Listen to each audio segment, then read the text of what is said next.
Hello, everybody. Welcome to the HireMyVA Team and Business Building Podcast, where we help you to reclaim your freedom through hiring and thriving with virtual assistants without breaking the bank, and that's without breaking your bank.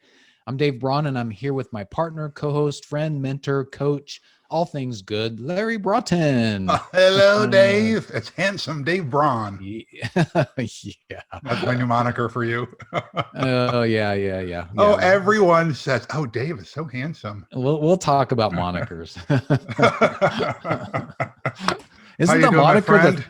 Isn't the moniker the thing that like I have The monocle. The monocle. Oh, that's a monocle, or isn't it the monocle. country Monaco? Oh, that's Monaco. Monaco. It's very close. You poor thing. It's a good thing you're so handsome. Well, let's get into the topic in question, okay, my friend? All right, buddy. Let's do this. All right, we got a great question from somebody, and here it is. All right. Do you need a contract when you hire a virtual assistant? Is it essential? Do you want me to start on this? Sure. Well, there's always a difference between need and recommend, right? Yeah. Do you need it? No, you don't need it. Are you silly for not having some kind of, maybe not even a contract, but an agreement? Absolutely. It's essential, right? Yeah. Because it really lays the groundwork of what the expectations are between the agreement, between both parties, right? And you're both in agreement. Neither of you sign it unless you're both in agreement of what these expectations are. And so I think just by, even if it's a simple agreement, not a contract, because contracts in this case, particularly if your VA is overseas, is hard to litigate should something go wrong. But having at least an agreement saying, hey, here's what we agree to, because an agreement will have a scope of work, right, Dave? But it'll also have benchmarks on accountability. And it clarifies what the what's the right word? The pay will be, right? If there are benchmarks in this. But that's kind of my first stab at this. What are your thoughts on this? And we can kind of take it step by step if you want. Yeah, well, I think we're talking that you're getting into really a business relationship with somebody, right? Great. Yes. Great point. Yes. And anytime you've got a significant relationship that can affect you in any way, both positively and negative, you really should have some type of an agreement. You wouldn't go into business with a business partner without having an agreement, right? Right. Or at least a contract. I mean, and because I think it's so important to get this stuff down in writing, because once you actually get it in writing and people, you both read it and you sign it, the communication is much, much better, because you could be thinking, well, I'm coming to this partnership or this agreement, this work relationship with one perspective, and they're coming with another. Yeah. And I mean, if you don't have some kind of a contract or something written down, then there could be some really bad communication to start with. Yeah, Dave, I would think that if you have a written agreement, and by the way, we have samples in this. Isn't that funny? Yes, we have resources for you. But what ought to go in that is the name of your company, the name of the person, who they're reporting to, the scope of work that you're expecting, the pay, the benefits, right? Like in previous podcasts, we've talked about time off and those kind of things. We've talked about expectations as far as what time they're going to be working. You can have all that general, those working conditions in there that you expect them to have, operating highly effective internet and computers to do the work. All that stuff can go into the agreement. Yeah. Right? I would be careful of calling it a contract. So that's me. By the way, I am not an attorney. I don't pretend to be, nor is David. Right. So these are recommendations based on the experience that we've got working with VAs successfully. Yeah. And the nice thing about calling it a contract is it kind of lends a little bit more legal teeth, even though, of course, enforcement's a whole nother issue, right? But it does, add some seriousness to this, and hopefully by calling it a contract. Yeah. Even though you can't enforce it, it's okay. I mean, either way you want to go. Yeah. Because I've used contract before, and it works really well. And one of the important things is the way we do it is, have it written out, or we have it in a PDF, send it to the virtual assistant, and then they have to print it out and they have to physically sign it, Yes. scan it, and send it back. Right. Just that act of doing that lends you to start the relationship off saying, this is how things are going to work. This is how it's going to be governed. And, you try to eliminate as much of, miscommunication that could happen. You try to put as much in there as you can, like the things that you talked about. Yeah. Patient, sick, you could even put stuff in when reviews are going to happen. You talk about some of the duties. Are those duties potentially going to change over time? Right. Maybe we ought to break this down for folks in case it's somebody who's just listening to this and they don't have access right away to what our sample contracts or agreements have.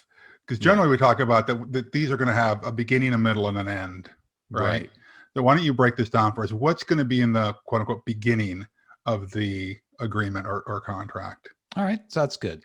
So I think some of the questions for you to answer when you're doing your contract or agreement is, how will the person start? Right. Are they going to be starting like, and when, and what kind of computer is required, all of that kind of stuff.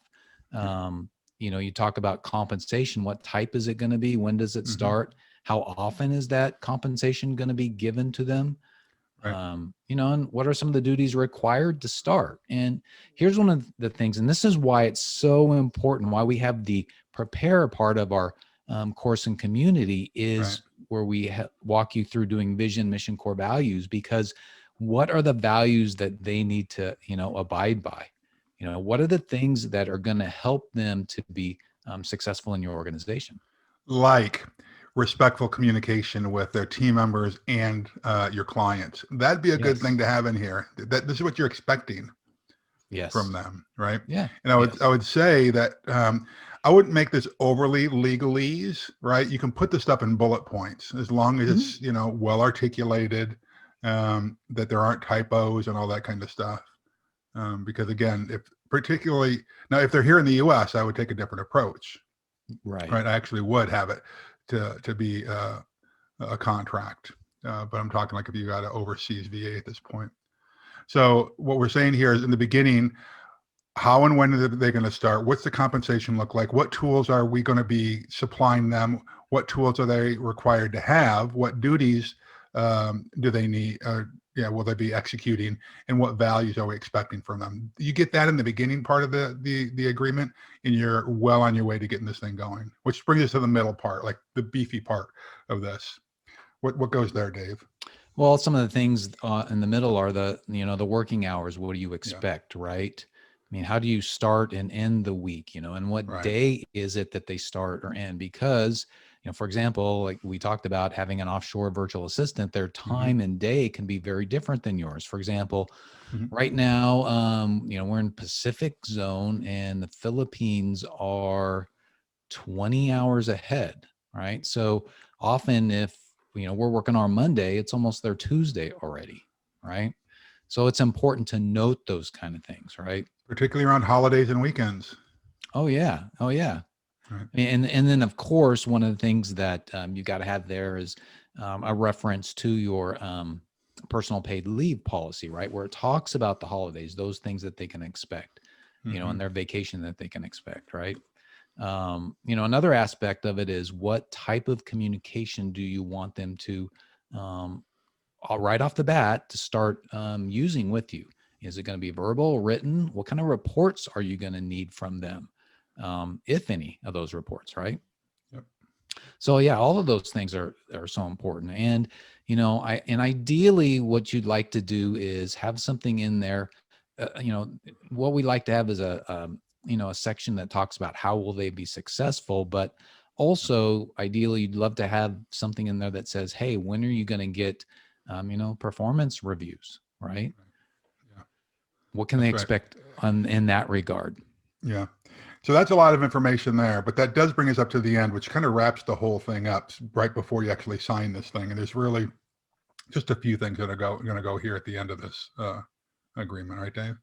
Yeah. And one of the things that's really, really important is they need to understand the causes of potential termination. So important. Yeah. So What important. is it? Is it, violation of your core values, more than once or twice? Mm-hmm. So in other words, and then of course, so really the different conditions of when a relationship can be terminated, like, are you going to give them their vacation pay if you're keeping track of that, which is what we recommend you do? And are you going to give them, potential, a couple of weeks pay or a week for Mm-hmm. every year they're working with you? That kind of stuff. That's really, really important so that they know what to expect. Right. And then, of course, we're talking about with a virtual assistant, but, if you have a partner like you and me, what happens when one of them wants out, Right. right? What Right. if you decide to sell the business? What happens then? Mm. So it's so good to think about all these things, the beginning part, the middle part, the end part, because so you want to hit the ground running. You want to start things off right, and you want to clear up, potential issues that could happen down the road. If you can have it written and cleared up at the beginning, it's just so much better. Yeah, now obviously with a partner, if you're got a U.S. partner, yes, you're going to have a full-on operating agreement, right? But with VAs, they're not going to be an actual technical partner. Will they be a Correct. working partner? Yes, but they won't be a legal partner with Right. you. I'm going to encourage everyone that we want to treat our VAs just like they're on our team. Treat them as Mhm. team members, right? Yes. But your point about what happens when we sell the business or somebody wants out, that's more for that's real contracts. Those are real partners. But as far as virtual assistants go, your point is very Mhm. well made. That what are the grounds for terminating the agreement, Yeah. right? And for sometimes some folks it's just project based, right? Mhm. But I would say make sure that it's in here. Hey, if there is a slowdown in work, that's a reason Yeah. to terminate the agreement. But I would always make sure that since these are team members and you have ongoing conversations with them, let them know that their um, productivity has a direct impact on the success of the business. That's an important thing for them to know, right? You Yeah. have a direct impact on how successful we are. The more effective you are, the more business that we can get, right? And so your effectiveness that doesn't just impact you, but it impacts me as a business owner and your coworkers and team members. So let's all put 100% into this. But if business dries up, that may be reasons to part ways as well. If your performance isn't up to snuff, that's reasons to part ways. If you're rude to a team member or to a client, that's a reason. Okay, that makes sense. Yeah, it totally makes sense. And Yeah. I think we don't mean to make this thing, 20 pages long, right? It's No, this just, can be very simple. Yeah, yeah, very simple, like you said, Larry, bullet points, and include the things that are really, really important to you in your business. Right. sure. Right. Yeah, good. Awesome. I think that's Any good. other thoughts that you got? No, I would say a lot of this is going to be developed during the prepare section of this. Um, but a lot of this will be covered during the interview process as Mhm. well. I would begin with the end in mind, as they say, but have a draft of this prepared before you go into the interview Yeah. process. Yeah. In fact, part of what goes in your contractor agreement, you would want to make sure is in your job posting, right? And Yeah, some that's of your right. email That's right. communication from the get-go, those things that Yeah. are critical so that they know, like the communication that you expect. Well, this is why we're saying always now you don't have to, you can jump right into the hiring section, but in the prepare section, this is why we want people to have core values, company Yeah. vision, company mission developed, because these are some of the benchmarks to which you will be holding someone accountable. And so if your agreement says, hey, you've got to abide by the company vision and core values, but you don't have those defined, I can promise you this, I would never sign anything that says you got to adhere to the company core values, but you've never told me what they are. Yeah. Right. It seems kind of strange, right? Well, it's sometimes we got to hit people over the head with the obvious. So, Yeah, that's true. And I remember somebody explaining it to me in this way. It's in certain ways, it's kind of like, if you think about a basketball game, where, there's certain rules and, on the court, right? There's the boundaries, there's 3 steps, the max you can get before you whistle for a travel and all that. If you as the business owner start changing the rules within the game that you've got, because that's what we are doing in business, is kind of a game, right?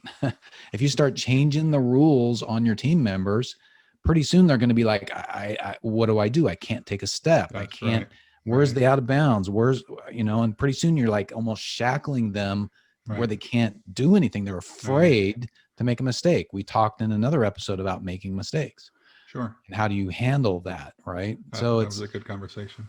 Yeah, it's so important to make sure you set the boundaries, as best you can, and the really important ones that are important to you, set them up front. And then, of course, then your team members can be creative within those boundaries. Right. And you too. That's right. That's good. Yeah. Well, Anything good. else, sir? No, I think that's good. All right. Well, thanks everybody for listening and everything. Again, remember, building a team is the way to reclaim your freedom, and we are here to help you. Yeah. So 3 things we'd love for you to do, and we'd really appreciate it. Number 1, subscribe to this podcast if you haven't already done so. Number 2, give us a rating, preferably 5-star. And then number 3, go to HireMyVA.com for more information on our course and community. And there's a great download that you can get where we talk about all the different things you really should do during your preparation, your hire and thrive process with the VA. So go ahead and grab that. Because remember, even without experience, you'll learn how to prepare for, hire, and thrive with our virtual assistants or with virtual assistants. Larry and I have helped a lot of folks, and we'd love to help you too. So just go to HireMyVA.com right now. Right now. Hey, do yourself a favor. Do the world a favor. Go do something significant today. And I just want to remind you, God bless you. God keep you. God hold you. All right, my friends, go get them.